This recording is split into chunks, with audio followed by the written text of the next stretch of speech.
Novamente no ar, estamos aqui falando sobre o capítulo 3 do Evangelho, tendo ele como em vista um manual da vida e do viver. Mas antes de continuar, eu queria fazer um convite, de vocês virem participar com a gente aqui dessa programação, desta TV Mundo Maior. E como que você pode fazer isso? Participando do Clube Amigos da Boa Nova. Você ser uma semente de luz. O pessoal fala que eu sou uma semente de luz, eu até falo brincando que por enquanto eu sou candidato a semente, então eu devo provavelmente estar na fase de esterco. Mas vocês não, vocês são sementes de luz. É só ligar para 0800 12 18 38 e conversar com as nossas telefonistas, elas vão te orientar como que vocês podem participar também, direto ou indiretamente, desse grande vaso. Como eu falei, eu só sou esterco, mas tem bastante sementes aí que podem cair sobre nós. E fica aí o convite. Também vamos falar que vocês podem participar do programa ativamente, on time, né? Agora, você pode ligar para cá, ou você pode também por e-mail, que é novamente @tvmundomaior.com.br, ou pelo telefone, né? Ou também você pode pelo Facebook. O telefone é 286-4360. Você liga e já fala direto com a gente aqui. Não é comigo, mas alguém passa para mim depois a sua pergunta. Ou pelo Facebook, tá? Também é fácil você fazer, facebook.com/TV Mundo Maior. Deixe lá o seu comentário, a sua reprimenda, ou jogue a sua semente também no nosso vaso. Seja bem-vindo, né? Retomando aqui o capítulo 3, que fala né, de o verbo haver, muitas moradas na casa do Pai. Então a gente vê aí qual é a destinação da terra. Se a gente for ver no diapositivo, que eu estava mostrando, o slide, né, algumas coisas meio tristes, né, isso, criança para mim me comove muito, isso eu acho que vem até do meu pai, ele sempre fala assim, olha, eu me incomodo, os adultos eu não me importo o mundo, mas criança você está formando o caráter dela, ela tem que ser bem cuidada, bem educada. Então a gente percebe que o mundo hoje é dominado pelos que têm o mais poder, né. No entanto, a gente fica imaginando o seguinte: então, tira o poder e dá para todo mundo um pedacinho. O próprio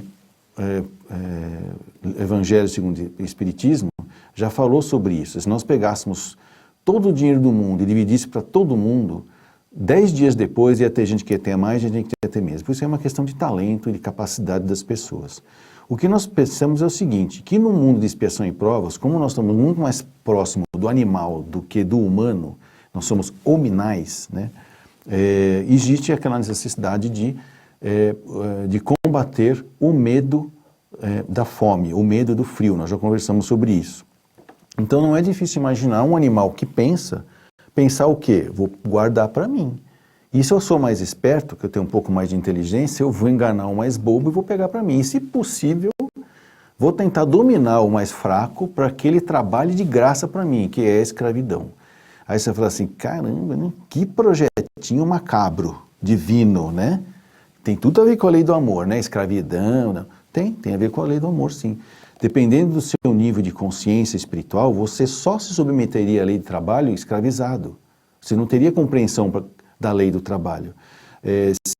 Provavelmente se utilizou muito do que poderíamos chamar de ausência do conceito do bem, do belo e do verdadeiro, para fazer com que as pessoas buscassem a sua evolução, através de atender às suas necessidades, seja de fugir da fome, do medo, do frio, ou coisas parecidas. Estão desenvolvendo, assim, as relações humanas.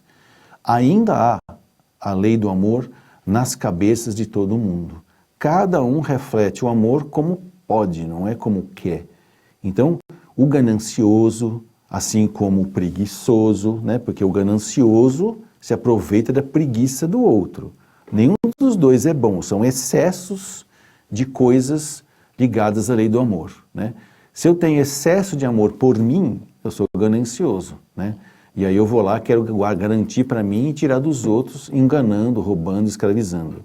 E se eu também tenho ausência de amor por mim, eu quero que o mundo acabe em... Como é que minha mãe falava isso? Que eu quero que o mundo acabe em morro e morrer encostado. Ela falava. E fica lá esperando as migalhas, como a gente viu aí na figura. Ou então, se a gente quiser glamourizar as coisas, os ricos jogam as coisas no lixo e os pobres pegam do lixo para ele. É um exagero disso. Existe lei de amor nisso?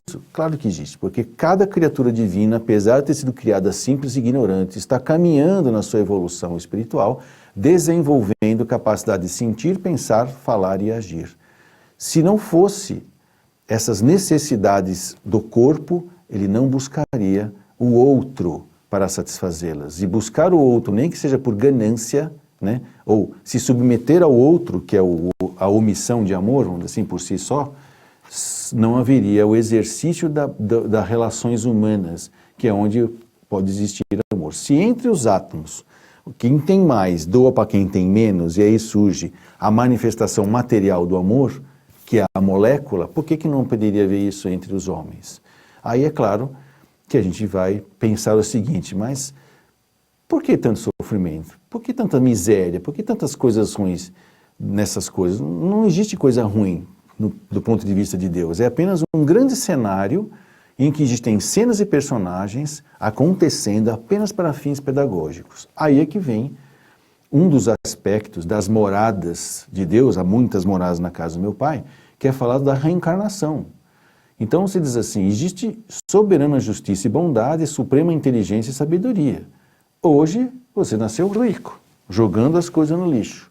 Amanhã você pode nascer pobre, pegando as coisas no lixo. E depois nasce rico de novo, para jogar as coisas no lixo. Depois nasce pobre de novo. Aí você fala, poxa, mas tem uma coisa errada, não dá para fazer diferente? Dá. Nasci rico e não vou jogar as coisas no lixo. Eu vou pegar, reaproveitar, dar emprego, montar organizações que ajudam as pessoas que são menos aquinhoadas de capacidade, que precisam da minha capacidade, e assim eu vou desenvolvendo a capacidade de amar com mais consciência e com mais amplitude, mais profundidade, né? Se nós formos olhar agora o próximo diapositivo, nós vamos ver então que existem, nesse sentido, mundos inferiores e mundos superiores. Mundos que nós poderíamos chamar de expiação e provas e os mundos regeneradores. Então aí vem os Espíritos, através do Evangelho, né, as instruções dos Espíritos, mostrando as diferenças desses mundos. E que o mundo não muda para outro, de um nível para outro, de uma hora para outra. Existe uma interseção. E neste momento em que nós estamos vivendo uma interseção entre mudança de um mundo de expiação e provas para um mundo de regeneração, ok? Então no início, como está ali em amarelo, vocês estão vendo, é criado por Deus, simples e ignorante, a evolução do espírito, o princípio espiritual da vida, né? A lei do progresso, ela é compulsória, como está escrito ali, você não tem escolha. Você tem escolha de meios, mas não de fim. A finalidade da evolução é chegar até Deus, o que seja lá o que isso significa para as pessoas, tá? Depois tem os mundos de transição, em que existe progresso, um pouquinho de progresso, um pouco de intelectual e moral, até que para chegar até a nossa destinação, que é Deus, existe a liberdade da influência da matéria e onde estarão os futuros mensageiros e os futuros ministros de Deus, vamos dizer assim. Então essa seria a razão pela qual, olhando esses gráficos, a gente observa, né, a mudança e as propostas de cada mundo. Um mundo não está destinado a ser sempre do mesmo jeito, ele evolui também. E aí está escrito lá, que o estado evolutivo de um mundo, tá, é a resultante da somatória do estado evolutivo dos espíritos que lá vivem. Então, no mundo primitivo, os seres são primitivos. No mundo de expiação e prova, as pessoas são egoístas, orgulhosas e apegadas à matéria, porque elas têm medo de morrer de fome. Medo, raiva, medo, culpa, ter controle, poder, é um grande laboratório para se desenvolver o amor. Isso já é a expressão da capacidade de amar, né? Se um tijolo que tem átomos, que mantém ele funcionando, vamos dizer assim, agregado, ele já é a expressão do amor, que dirá pessoas que, apesar do seu egoísmo, do seu orgulho, do seu apego à matéria, também estão exercitando. E eu acho que isso é uma curiosidade, né? Que a gente pensa assim, pô, mas Deus não intervém? Tem tanta coisa ruim acontecendo, ele não faz nada. Claro que ele está fazendo. Uma coisa que é interessante, dentro da lei do amor e da liberdade, né, que é respeitada, que é o livre-arbítrio, Deus criou as condições através de Jesus, né? Vamos dizer assim, Jesus criou esse planeta esse grande cenário, né, muito bem feitinho, a pedido de Deus. E para que isso? Para que nós possamos vivenciar situações, porque contra fatos não há argumentos, até que chega uma hora em que você repensa aqueles atos, aqueles sentimentos, aquelas palavras, aquelas ações que você exerce durante muito tempo e que te levou a algumas consequências, e que você é o responsável por elas. Então, aos poucos você vai aprendendo o quê? Se a semeadura é livre, a colheita é obrigatória. Então, peraí, deixa eu rever a minha semeadura. No mínimo, as pessoas desistem de fazer coisas que parecem ser o mal, que na realidade é apenas uma interpretação equivocada do bem, e começam a querer servir a Deus fazendo o bem. Então, eles entram no mundo de regeneração. E aí, então, que nós vamos começar a perceber o sincero desejo de mudar, e não mais o compulsório, né? Eu quero me submeter a algumas situações. E aí pode até ser que você seja transferido de planeta, né?